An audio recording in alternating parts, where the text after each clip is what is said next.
दोस्तों 2 फरवरी 2025 बसंत पंचमी के दिन बस गाय को रोटी में मिलाकर खिला देना। एक गुप्त चीज जीवन के हर कष्टों से तुरंत मिल जाएगी।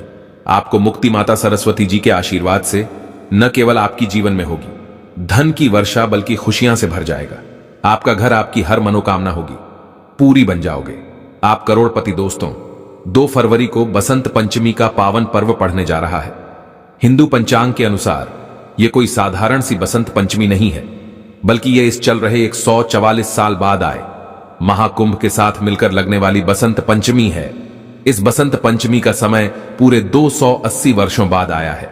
शास्त्रों के अनुसार बताया जा रहा है कि इस बसंत पंचमी पर कुल 71 तरीके के शुभ योग बन रहे हैं, जिसमें महालक्ष्मी योग, धन योग, इंद्र योग, ब्रह्म योग, शिव योग, नक्षत्र योग जैसे कुल 71 तरीके के शुभ योग बन रहे हैं।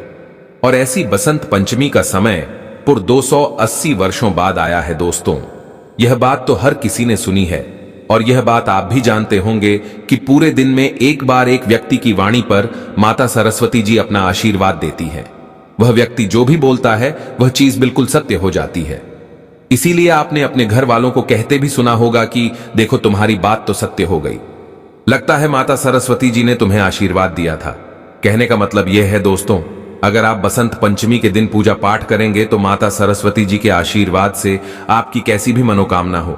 उदाहरण के तौर पर आप लंबे समय से नौकरी की तैयारी कर रहे थे, आपकी नौकरी लग जाएगी, आपका बंद पड़ा व्यापार चल पड़ेगा। जिस बीमारी से आप बहुत परेशान थे उस बीमारी से आपको मुक्ति मिल जाएगी। माता सरस्वती जी के आशीर्वाद से आपके जीवन में पूरे साल धन की वर्षा होती रहेगी। आपके जीवन में जो धन आएगा उसमें वृद्धि होगी और फिर आने वाले समय में आपको कोई भी कामयाब होने से नहीं रोक पाएगा, क्योंकि दोस्तों माता सरस्वती जी को ज्ञान और शब्दों की देवी माना जाता है। शास्त्रों के अनुसार माता सरस्वती जी माता लक्ष्मी जी का ही स्वरूप है। इसीलिए हमारे वेद पुराण में लिखा हुआ है कि अगर माता सरस्वती जी किसी व्यक्ति को आशीर्वाद दे दें तो उस व्यक्ति के पास कभी भी ज्ञान और धन की कमी नहीं होती है। बसंत पंचमी के दिन माता सरस्वती जी बहुत ही ज्यादा प्रसन्न मुद्रा में होती हैं और अपने दोनों हाथों से अपने भक्तों पर कृपा बरसती है। बसंत पंचमी का दिन माता सरस्वती जी का आशीर्वाद प्राप्त करने का सबसे उत्तम दिन माना जाता है। जिस दिन की गई थोड़ी सी ही पूजा से आपको माता सरस्वती जी का आशीर्वाद मिल सकता है, जिससे आपकी मनोकामना पूरी हो सकती है।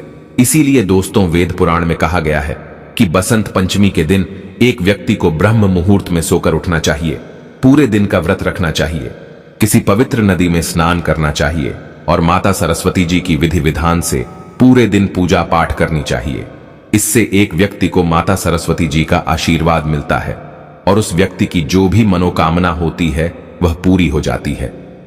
लेकिन दोस्तों अगर आप इस बसंत पंचमी के दिन ब्रह्म मुहूर्त में सोकर नहीं उठ सकते हैं, पूरे दिन का व्रत नहीं रख सकते हैं, पूरे दिन विधि विधान से पूजा पाठ नहीं कर सकते हैं, लेकिन अगर इस दिन आप ज्योतिष शास्त्र के अनुसार सिर्फ गाय को रोटी में कुछ गुप्त चीजों को रखकर खिला देते हैं तो इतना ही उपाय करने भर से साक्षात आपको माता सरस्वती जी का वह आशीर्वाद और वह वरदान मिलेगा, जिसके बाद आपकी कैसी भी मनोकामना हो वह एक ही दिन के उपाय से पूरी हो जाएगी और आपके जीवन का हर कष्ट जड़ से नष्ट हो जाएगा और आने वाला समय आपके लिए बहुत अच्छी खबरें लेकर आएगा।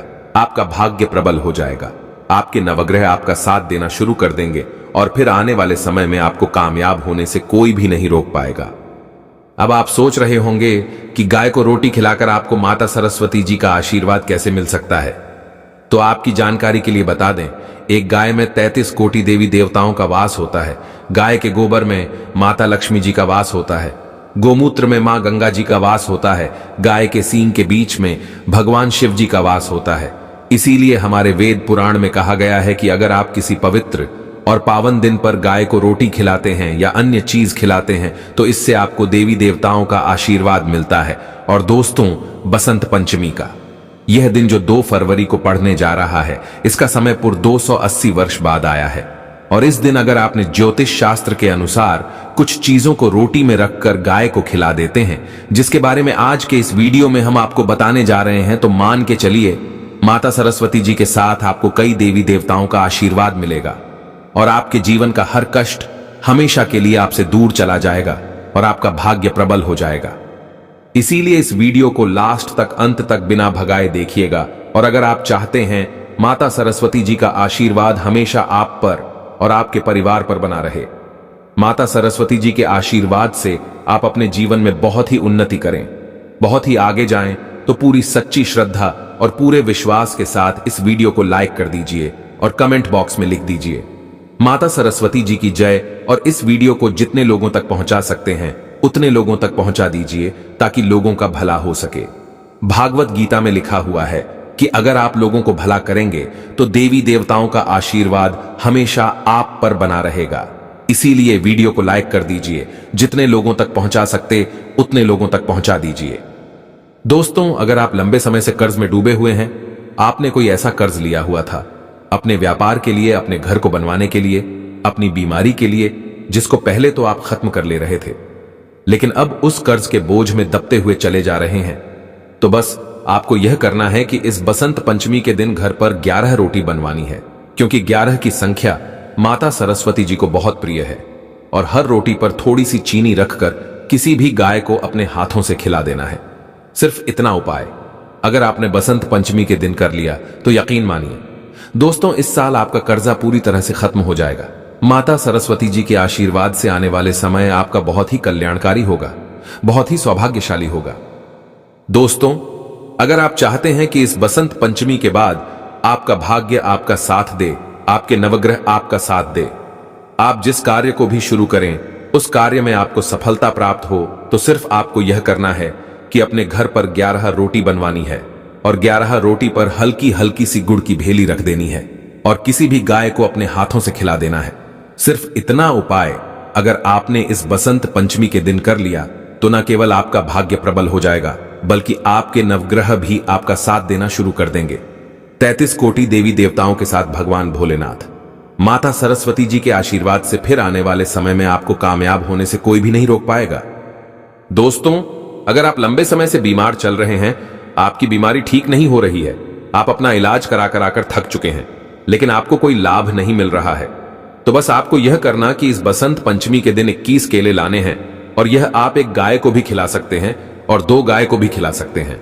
सिर्फ इतना उपाय अगर आपने इस बसंत पंचमी के दिन कर लिया तो यकीन मानिए आपकी बीमारी से आपको जरूर मुक्ति मिल जाएगी। बसंत पंचमी के बाद आप बिल्कुल स्वस्थ हो जाएंगे। दोस्तों, वीडियो में आगे बढ़ने से पहले आपसे हाथ जोड़ करके निवेदन था, अभी तक आपने वीडियो को लाइक नहीं किया है, वीडियो को लाइक कर दीजिए। दोस्तों, अगर आपके घर पर रोज लड़ाई झगड़ा होता है, आपके घर के लोग एक दूसरे को देखना पसंद नहीं करते हैं, तो समझ जाइए आपके घर पर कोई नकारात्मक शक्तियों का वास है। तो सिर्फ आपको यह करना है कि इस बसंत पंचमी के दिन घर पर 11 रोटियां बनवानी है और हर रोटी पर थोड़ी सी हल्दी रखकर किसी भी गाय को अपने हाथों से खिला देना है। इतना उपाय अगर आपने कर लिया तो 33 कोटि देवी देवताओं के आशीर्वाद से आपके घर पर सकारात्मक ऊर्जा का वास हो जाएगा, जिससे आपके घर की बरकत होगी, आपके घर की उन्नति होगी।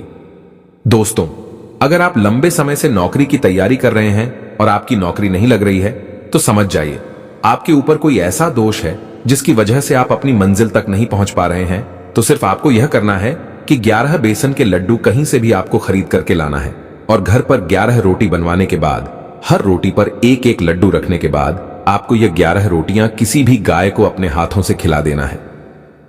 दोस्तों, यकीन मानिए अगर आपने यह उपाय कर लिया तो माता सरस्वती जी का आशीर्वाद से इस बसंत पंचमी के बाद आपकी नौकरी अवश्य लग जाएगी, आपकी मनचाही नौकरी आपको मिल जाएगी और आपकी मेहनत का फल आपको अवश्य ही मिलेगा, क्योंकि यहां पर आपको 33 कोटि देवी देवताओं के साथ भगवान भोलेनाथ का भी आशीर्वाद मिलने वाला है। सनातन परंपरा में गाय गंगा और गायत्री का बहुत ज्यादा धार्मिक महत्व है। मान्यता है गौ माता के शरीर पर 33 कोटि देवी देवताओं का वास होता है। गौ माता की पूजा करने वाले जातक पर इन सभी देवी देवताओं की कृपा बरसती है। गौ सेवा से न सिर्फ इस जन्म के बल्कि पूर्व के भी दोष दूर हो जाते हैं। गाय से हासिल पंचगव्य का उपयोग जरूर शामिल करें, क्योंकि पंचम के बिना कोई भी पूजा पाठ और हवन सफल नहीं होता। या दोस्तों, गौ कृपा पाने के लिए प्रतिदिन सप्ताह अथवा महीने में परिवार समेत एक बार गौशाला का नियम जरूर बनाएं और वहां गायों को हरा चारा जरूर खिलाएं।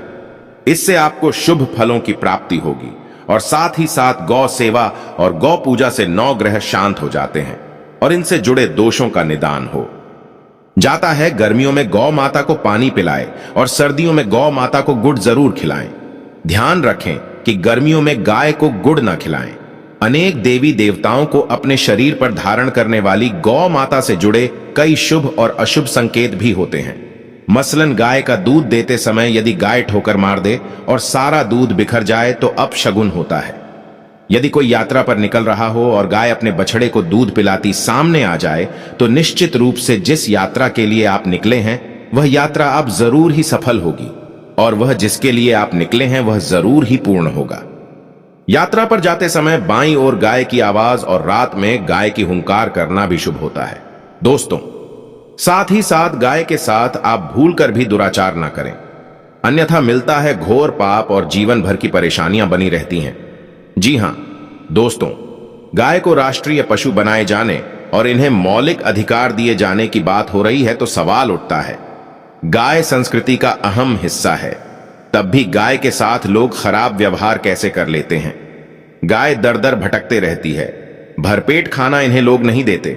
गाय जब तक दूध देती रहती है तो उनकी सेवा होती है और जैसे ही दूध देना बंद कर देती है तो लोग इन्हें उनकी किस्मत पर छोड़ देते हैं सड़कों पर और गलियों में भटकने के लिए। ऐसे में कोई जीवों को डंडे मारता है तो कोई पानी डाल देता है, कभी वाहनों की चपेट में आ जाती है तो कभी बीमार होकर बेचारी यह गाय दम तोड़ देती है। ऐसे में जरूरत है इन बातों को जानने की शास्त्रों में क्या कहा गया है, गाय के साथ आपको कैसा व्यवहार करना चाहिए। दोस्तों, गाय को कभी भी मारना पिटना नहीं चाहिए। शास्त्रों में गाय को माता का दर्जा दिया गया है। गाय को मारने वाला माता को मारने पीटने वाले के समान पाप का भाग्य समझा जाता है। नरक लोक में वर्षों तक कष्ट भोगना पड़ता है।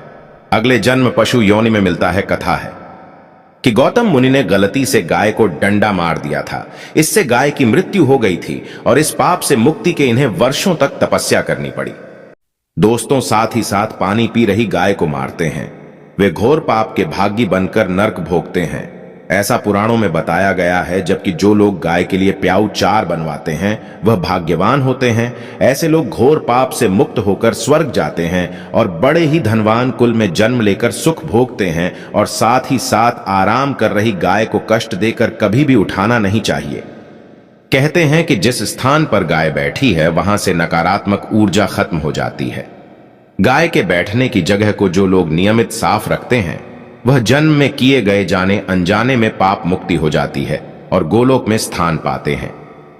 गाय को डंडा मारकर उठाना, पानी डालकर उठाने से मनुष्य पाप का भागी बनता है और अगले जन्म में उसे दर दर भटकना पड़ता है। और साथ ही साथ शास्त्रों में बताया गया है कि गाय का दूध उसके बछड़े के लिए होता है। गाय के बछड़े से बचा हुआ दूध मनुष्य को चाहिए, परंतु कुछ लोग एक बार गाय को दूध लेने बाद फिर से बछड़े के लिए बचा हुआ दूध भी दुह लेते। ऐसा करना गौर पाप कहा जाता है। ऐसे दूध को दुहने वाला और ग्रहण करने वाला दोनों ही पाप के भागी बन जाते हैं। दोस्तों, साथ ही साथ शास्त्रों में कहा गया है कि गोवंश मतलब गाय और बैल के पीठ पर नहीं बैठना चाहिए। इनकी पीठ पर बैठने से महापाप लगता है। ऐसे लोगों को नरक की यातना भोगनी पड़ती है। एकमात्र देव के अंश के उत्पन्न नंदी ही गोवंश है, जिस पर स्वयं महादेव और महादेवी वास करती है, क्योंकि नंदी ने स्वयं अपनी इच्छा से महादेवी की सवारी बनना स्वीकार किया था। और साथ ही साथ शास्त्रों में गाय के दान को बहुत ही महत्व दिया गया है, परंतु ऐसी गाय का दान कभी नहीं करना चाहिए जो बूढ़े और बीमार हो। कठोपनिषद में मुनि की कथा भी इस संदर्भ में है कि जिस मुनि के पिता द्वारा बूढ़ी गाय को दान करने पर आपत्ति जताई थी, दूध देने वाली और बछड़े सहित जो लोग गाय दान करते हैं वह महान पुण्य को हासिल करके स्वर्ग में स्थान पाते हैं। दोस्तों, साथ ही साथ सूर्य चंद्र मंगल शुक्र की युक्ति राहु से हो तो पितृदोष होता है। यह भी मान्यता है कि सूर्य का संबंध पिता से एवं मंगल का संबंध होने के कारण सूर्य यदि शनि राहु या केतु के साथ स्थित हो या दृष्टि संबंधी हो तथा मंगल की युति राहु या केतु से हो तो पितृदोष होता है। इस दोष से जीवन संघर्षमय बन जाता है। यदि पितृदोष हो तो गाय को प्रतिदिन या किसी भी पूर्णिमा दिन या किसी भी खास दिन पर रोटी गुड़ चारा खिलाने से पितृदोष खत्म जाता है। साथ ही साथ गाय की पीठ पर जो कुबड़ बना होता है वह बृहस्पति गुरु है।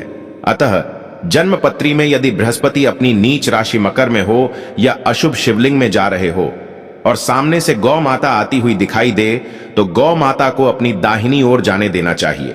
आपकी यात्रा जरूर ही सफल होगी और जिस घर में गाय होती है उसमें दोष स्वतः ही खत्म हो जाता है। और साथ ही साथ आपको बता दें कि गाय को आप भी रोटी बनाएं, प्रतिदिन ताजी रोटी ही बनाएं। गाय को अगर आपने रोटी बनाई है तो कोशिश करें कि उस रोटी को आप तुरंत ही गाय को दे दें। अगर आप उस रोटी को रख देंगे और उस रोटी को अगले दिन दे देंगे तो वह रोटी बासी मानी